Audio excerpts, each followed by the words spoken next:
Saturday morning edition of Chamber Chat, the Chamber of Commerce radio show here on Newstalk 103.7 FM, where we get together with the powerful chambers of the area, and they take turns from week to week. So you get to meet the folks from Washington County, and in Hagerstown, you get to meet the folks from Waynesboro. We also take a trip into Chambersburg. It just happens to be Georgina Cranston's turn this time around. Greencastle Antrim Chamber of Commerce. You find them up online, greencastlepachamber.org at 597-4610. Hello, Georgina. Hello.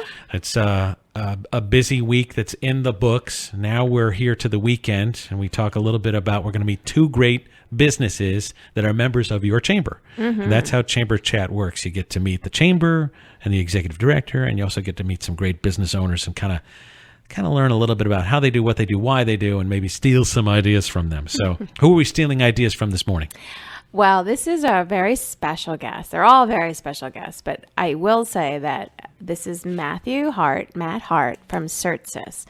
And the reason that this is especially special for me is because when I first started in the chamber last August, I had some issues with networking and computers and trying to set things up. And so it was recommended to me that Matt from Certsys come in, and we got to know each other, and he was my very first new member as an executive director. So I am so happy to see you again. And again, this is Matt Hart from Certsys. So Matt has a very special place in your heart, not only because the number one. It was the first signature as the new executive director, but solving problems. I mean, that's far more important. When the network crashes, Matt is everybody's favorite friend.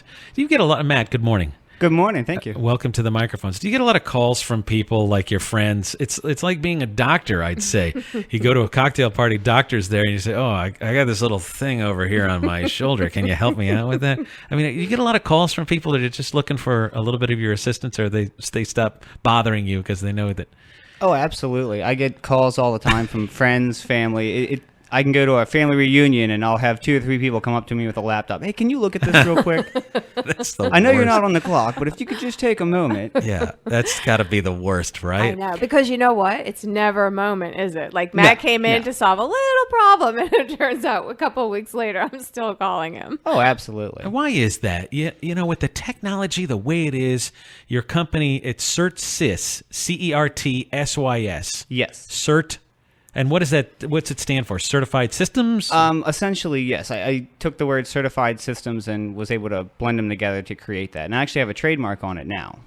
So why, with all the technology, the way it's speeding out of control, is it still to the point of it never does take a minute? It's like an old house. Yeah, the minute you uncover something, there's sheetrock, and then there's plaster and lath behind it. You get yourself a nightmare every time you open something up. Well, the easiest answer to that is it's always evolving. It's never staying the same. Every approximately 18 months, you have a new operating system or something's coming out where they're changing something. So somebody has to stay up to date on it. It's just kind of like working on your car. You might know how to work on an old classic, but then you try to work on your new one, and it's completely different with fuel injection and everything else. Both of them are nightmares. Absolutely. You can't even change your own oil anymore. No, you have to have a college degree to do that. I know. So how long has Certsys been in business, and what exactly do you do for someone listening going, what? I don't understand. We've been in business since 2008, January 22nd of 2008, I believe is what it was. So you start up in January 2008, and shortly thereafter, a couple of months later, the market's taking a little bit of a dive, or are you already starting? Are you starting a business when the market's diving, or are you 8 months ahead of that?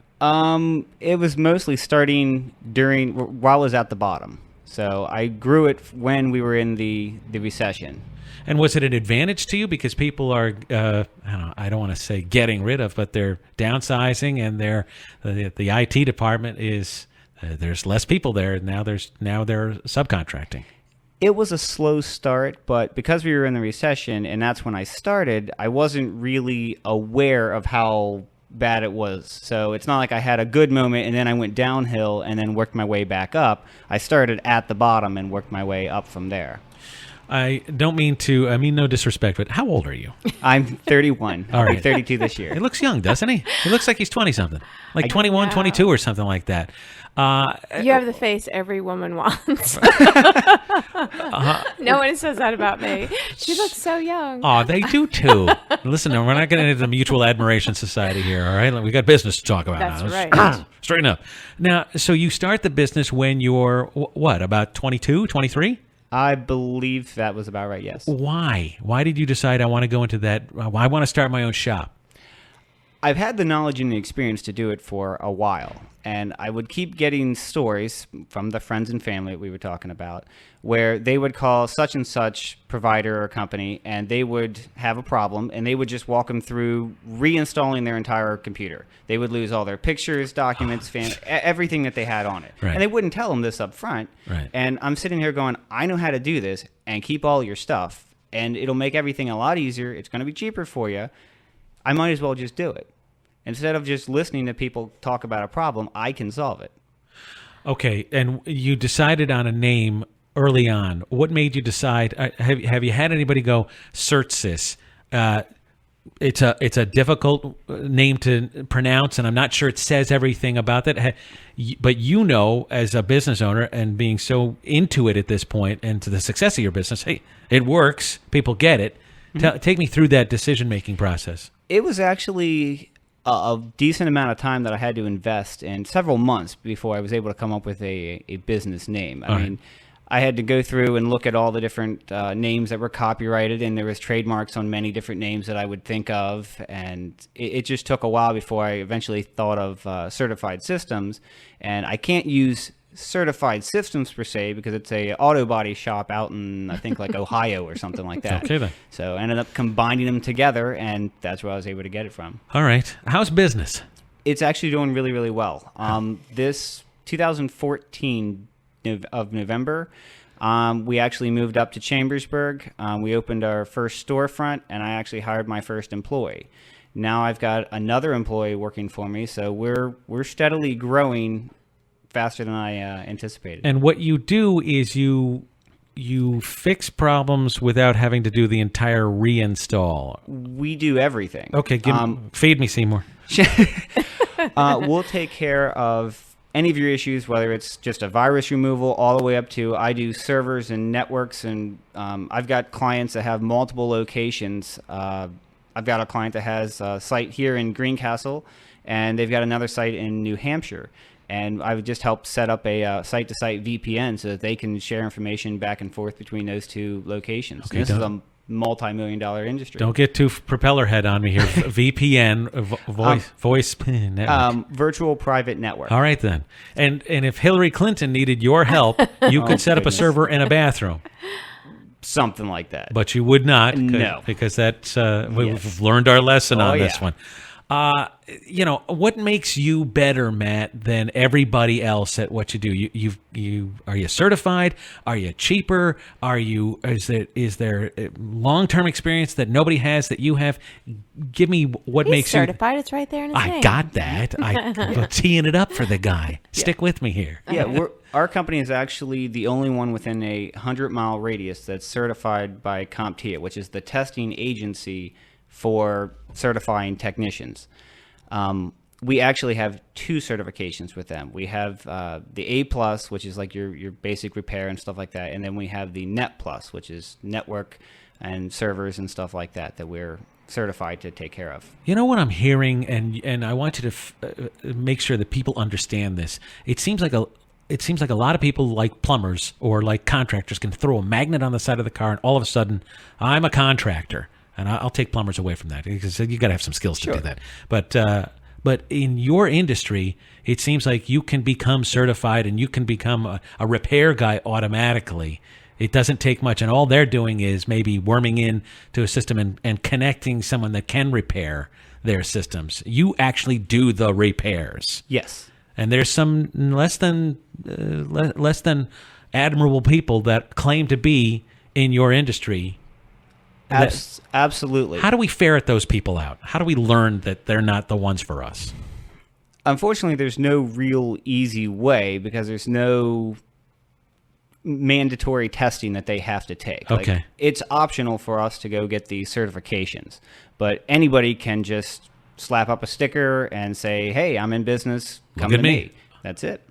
It's Pat's Computer Repair Store. Okay, well, all right. So certification is very important. How about your client list? Do people go, "Hey, Matt, we want to engage your services. Tell us a little bit about the people that are involved with that you're doing business with." How big is your list, and do you share that with the people? Ask you about that. Yeah, my list consists of hundreds of people for residential, and then I think we've probably crossed several hundred people in the business now at this point as well. But yeah, they're asking for names. And when it comes to that residential service, are you signing people up for, you should have regular maintenance, or is it one and done with you, which I'm sure you'd like to have long term? Right. We're working on putting together a maintenance package, primarily for business, but we also are working on a smaller one for residential. With residential, what we typically see is they tend to shy away from the maintenance plan, and they just want somebody to come out, take care of whatever their issue is, and then fix my blue screen. Right, and then that's it. They'll call you again when they want you. Right. But businesses, they tend to call you back many times a month. Okay, take everybody back to 2008. You're deciding that I'm tired of being asked at cocktail parties do you even attend a cocktail party? I do not. Okay. I'm tired of being asked at family reunions to fix somebody's computer. I'm going to make some money at this. Well, actually, let's go back a little further. I mean, were you always interested in computers? Did you go to college for this? Is it just something that, because when you read about Bill Gates and he talks, and everyone looks at Bill Gates now and sees him as this giant professional and this expert in his field, but the truth is there's something to what they call the 10,000 hours, where he, even as a kid, was sort of this computer geek, and he was constantly working on computers and mainframes then. So when he burst onto the scene, he really had all of that in the background. Yeah. Were you like that? Funny you should ask. Yes. Grew up in a family of four. We had one computer, one IBM computer that we all shared. So just like anything else, you have a bunch of people using one device, it's bound to break. Somebody had to learn how to fix it. That became me. Okay. So I started off that way. Cool. And then at one point, my dad asked me, he's like, "Hey, did you ever consider going to college for that?" And at that point, I didn't even know. And I said, no. So we started looking around, and eventually found a school and decided to go and major in network system technology. And so I got a degree in that. That is the degree that teaches you to become a network administrator, so to take care of all the devices on a network, the servers, the whole kit and caboodle. Yeah, see, that's what gets me confused. Is do I need a computer guy to fix the computers, and then do I need a network guy to take care of making sure all the computers are talking to each other? And you call it a network system administrator. Correct. All right. That's the guy in charge of all of the networks. All the networks, right? Making sure all your computers are talking and all the computers to each other. but all the computers are working as well. Correct. Yes. Right. So the whole thing. He's the whole package. Yes. Good grief. Servers, computers, networks, wired, wireless, security, everything. Right. Yeah. And the reason I think it's so valuable is because the truth is, most of us, we don't know what that means. Well, it's all kind of like, all we want is you to come in and make it work. Yeah, but we also are, we're skeptical. It's a skeptical bunch. You come in, Matt, and say, "Oh, you need to do this, that, and the other thing," but you look like the kind of guy that I want to do business with, because you're not going to jam it to me with, you need this upgrade, that upgrade, and you should buy this and you should buy that. I want to talk to you about how it comes to when it comes to sales and saving people money. Stay for a couple seconds, would you? Certsys is the company. Matt Hart is our guest. The radio show is called Chamber Chat here on Newstalk 103.7 FM, and it continues next. We are doing Chamber Chat here, the Chamber of Commerce radio show on Newstalk 103.7 FM, and if you're brand new to the program, we get together with the powerful chambers. 4 of them share the microphones from week to week. Sometimes it's Chambersburg, sometimes it's Waynesboro, our friends in Hagerstown, Washington, and this week it happens to be Georgina Cranston's shop, Greencastle Antrim Chamber. Up online, greencastlepachamber.org if you'd like to expand your footprint. Matt Hart, Certsys is the company. He is our guest this morning. And Matt, you started in Greencastle and you have a new shop here in Chambersburg? Correct. Just like Steve Jobs started out of my house and then grew it from there, paid for the advertising, did everything like that. But at the end of the day, word of mouth was the primary way and is the primary way that I'm able to spread the word. Now, when it comes to of course, we have the biggest mouth in the world here, Matt. So you're on the right radio station for that. Lots of business owners opening up their cash registers this morning, going, "Oh my gosh, my cash register isn't opening," and it's all based on computers. Or my little square, is not working. You know what the square is? Yeah, right? it jams right into the cell phone now. Sure. Yes. Fully aware of that little nightmare. Let's talk about you and your customer service, because people are intrinsically an untrusting bunch. While we want our computer stuff solved, how do we know we're not getting taken to the cleaners? How do you deal with folks who have that anxiety of, all right, go ahead, Matt, fix it, and I'll just wait for my bill? How do you tell people the truth? Sometimes it's difficult. I know for a while early on, we had to offer special sales and discounts and stuff just to have people give us a try. Now that our name's been around for a while, I'll go to different locations. I went with my parents to, I think it was a T-Mobile store not too long ago in Hagerstown, and I just happened to be talking to the sales guy, and he had heard of me. So apparently my name is definitely getting out there in a positive light, but it's taken quite a while to be able to get to that level. Okay. And when it comes to adding more people, now you've got, do you have a storefront in Greencastle, or is the storefront just here in Chambersburg? Just in Chambersburg now. Okay. And when you decided to open up a storefront, that's a pretty big step. It was. Take me through the decision-making process, what things that you were surprised by for folks that are listening that are thinking about starting up their own small business. What surprised you when you were opening up your brick and mortar? Being able to afford it's probably the number one thing, because you go from doing it out of your house where the expenses and the overhead is fairly low. When you decide to make that step to opening a storefront, you need to make sure that you have enough capital to be able to cover the reduced income that you're going to have for the next few months while you grow it to where you can afford it all. Did you rent stuff? Did you lease stuff? When it comes to actually putting the sign up in the business, having the phones, all that stuff. Of course, you don't have to worry about networking. You already got that stuff done. Right. But I mean, all the rest of the things, the carpet, the paint, the whole 9 yards, was it turnkey when you walked in? Give me a little bit more on that. I essentially had to buy everything that we have in there. All the equipment, all the computers, the server, the networks, the battery backups, the whole thing. All of it. Yeah. And I had saved up for many, many years for just that moment. All right. And what's your location? 1053 Lincoln Way East, Chambersburg. Okay. So where is that near? What are you next to? The Copper Kettle, right on 30. So we're right there next to the interstate. That is that's a busy intersection. It absolutely is. And what about signage? Do you have to go through the borough, or who do you have to go through to put up a sign? We did. We had to go through the borough to get a lit sign up, and there was a whole lot of requirements for that to be met. Is this the one that there's an electronic sign I think I saw stuffed on a pole there? Is that where you're going to be? Is it a digital sign? It's not a digital sign. It's a static sign, but it's got LED lights behind it or within. Okay, not sure. I thought I might see where. But anyway, okay. So you got a shop. And how long did you, when you're signing up for a lease and you're going, oh my gosh, I'm going to be here for a while. I got to make sure I make the coin that I need to make. What's going through your head as you're signing these papers? And there's got to be a little bit of anxiety and a little bit of fear going on here, as well as excitement. Absolutely. It took a while to come to the realization that this was the next step. And as a business owner, you can either try to keep progressing or you can get in your own way.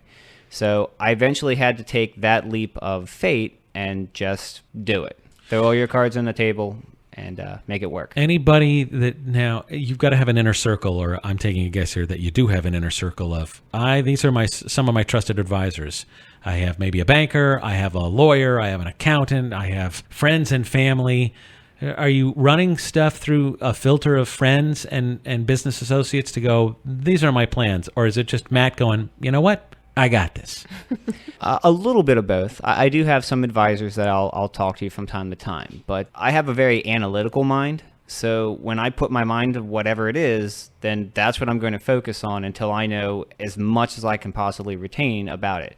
So just like picking out a name or going through the legal requirements to start a business and the taxes that are involved and all the laws, et cetera, I had to go through all that by myself. When starting up, and this is a home-based business to begin with, from 2008 to now 2016, 8 years later, you're going to turn the key and have a grand opening and start a storefront here. What was the biggest surprise to you that you didn't expect? As I like to think there's small business owners out there, or small business owners to be, that are listening going, all right, you didn't expect this. What surprised you? Getting people to know where your new location was probably one of the big things. McDonald's has that problem every darn day.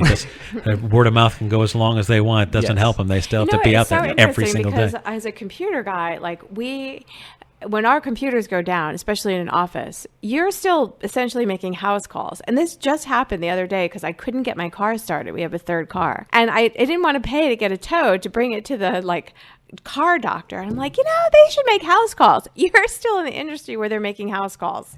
And you can make it in person, or you can do it, worm through. Because a business isn't going to bring their network and their computing to your storefront. So do you have a lot of walk-ins?